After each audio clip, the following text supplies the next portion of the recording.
Traveling around America in an RV is great until something happens and you're 1,000 miles away from a repair shop. We're calling this segment RV Tips and Tales. Here's Elizabeth. Well, there's good news and bad news about this week. Uh-huh.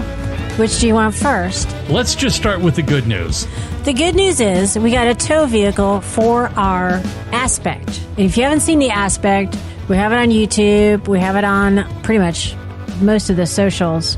But I'm really trying to build up my YouTube channel, and I don't ask for much, but I really need to work on that, and I haven't, and I'm trying to be better. So if you could, give me a little boost, a little like or subscribe or something, that'd be great. So if you go to foodandtravelnation.com, we'll have the links there to the YouTube channel, and we'd appreciate it, the subscribes and all that. Because believe me, it's anemic compared to all my other socials. It's totally anemic, and the newer ones, I'm kind of anemic on those too. I mean, I still have the Facebook and the Twitter and all that. Okay, so bottom line is we purchased a vehicle that can be towed behind the motorhome now. Yes. And everything has changed because now we can do whatever we want when we travel. Well, we've told you about our rental car issues, that we have trouble renting a car because either the car is not there, even though we have a reservation for the car. This is not a joke. It's true. Twice this has happened.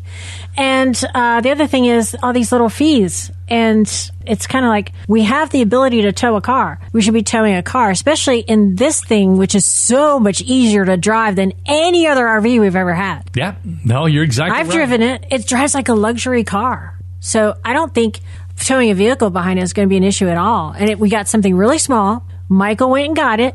Then he wanted to show me the car. Okay, now this is all the good news. Now it's starting to get into the... Well, first of all, I have mocked on this program numerous times the Ford Fiesta. You have. At one point, we had taken another car in for repairs, and the rental car that they gave us was a Ford Fiesta. And I wouldn't take the rental car. You wouldn't take it. Because it was a Fiesta. And now, I'm the proud owner of a Ford Fiesta. Which I think is just epically funny. Here's what's great. This is it's a couple of years old, but it's specifically designed for this purpose, for towing behind an RV. It already has Blue Ox is the towing company that's the easiest company to use to flat tow your cars. And they're not a sponsor, but it's the truth. They put the plate on your car, and then you can just flat tow it with your vehicle. We are so lucky this vehicle had everything already on it because the people who owned it used it for a tow vehicle. So it already had the base plate on it. It was already wired correctly for the brakes and for the lights and for the electrical and turn signals and blah, blah, blah, blah. The whole thing is ready to go. We just latch it up on the back of the RV and away we go. So this is why I got a Ford Fiesta. And I fully expect people to mock me. It's okay. But it is a titanium Ford Fiesta. Yes. Which is the top of the line Ford Fiesta. It's got the moon roof and it's got the leather seats. It pretty much has every feature the Fusion hybrid had, which we sold because it was already, how many years old? 7? Yeah, 7 years old. And the batteries last 8 years. So we sold it. And this has every feature that it has. It's slightly smaller, but it's got leather. It's got every option, even more options than the other car. And the sunroof, I was shocked. And it's got HD radio. It's got that mother of pearl kind of paint on the outside. Yep. And the car is spotless. Way better than any car we ever got. This is from an individual. And it was fully equipped with everything for towing. It's like a $5,000 towing package. I know. Okay? Yes. So not only that, we got the car, which is perfect. The towing package, which is already set up. All we have to do is hook it up and go. So that was the good news. Okay, what is the bad news? Bad news is Michael wanted to show me the car and sell me on this Ford Fiesta, right? Which didn't take much because it's really pretty. I was really surprised.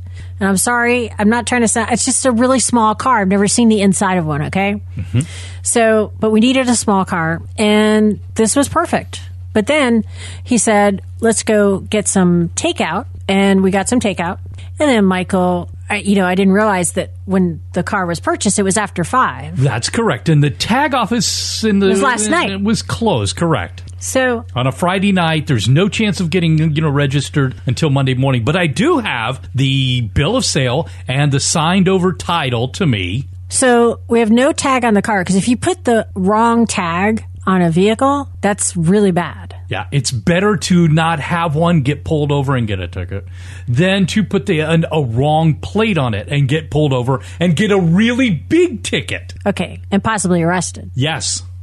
But this is not a moving violation because I guess it actually was a moving violation, so he was trying to be nice. You know what I mean? Yeah, I do. This was an administrative action. Correct. So it really technically is not a moving. It's not like I ran a light or anything like that. But I got a ticket for not having the plate on the car. I kind of wish it was me because there's a couple of challenges I would have liked to make about that just for fun. I just kind of sat there and you're kind of like digging your fingernails into my hand. I literally was. Saying, I literally don't was. say anything. Because he was so mad. He just bought this car. Yeah. We're taking it home. On the first ride, he already picked me up.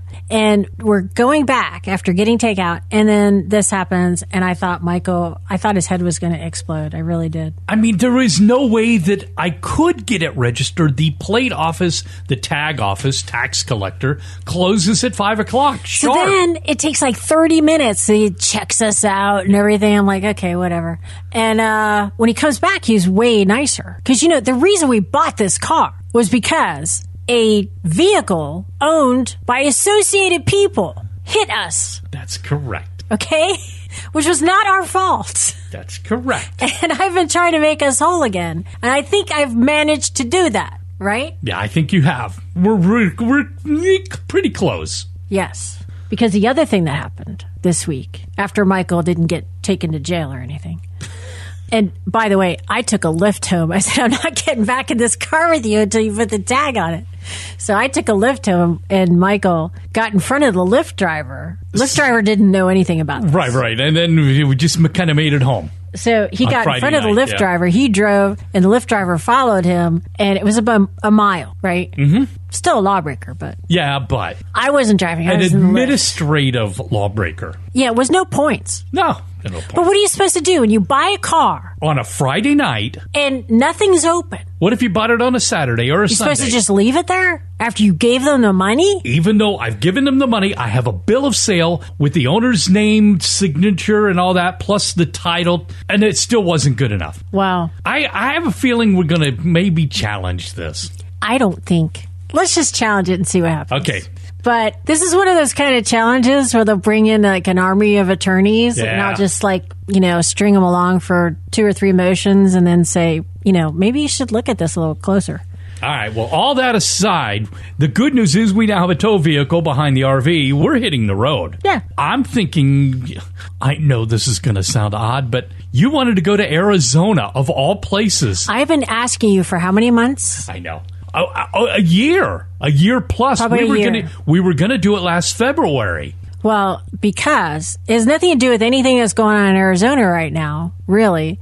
It has to do with, maybe a little bit, but it has to do with a couple of rocks that I picked up when I was hiking, and I did not realize they were part of a burial ground. And I feel like I've got to bring these rocks back. So those two rocks really bothering me. Are sitting on your filing cabinet right now. And through all the moves we made and everything we've done, we still have those 2 rocks. I have boxed those rocks and carried them. Because I felt like it was disrespectful. Yeah. And I didn't know it. So I have to bring those back. And we're going to. And I might want to go to Wrigley Mansion. Oh, they're in Phoenix. Yeah, that'd be cool.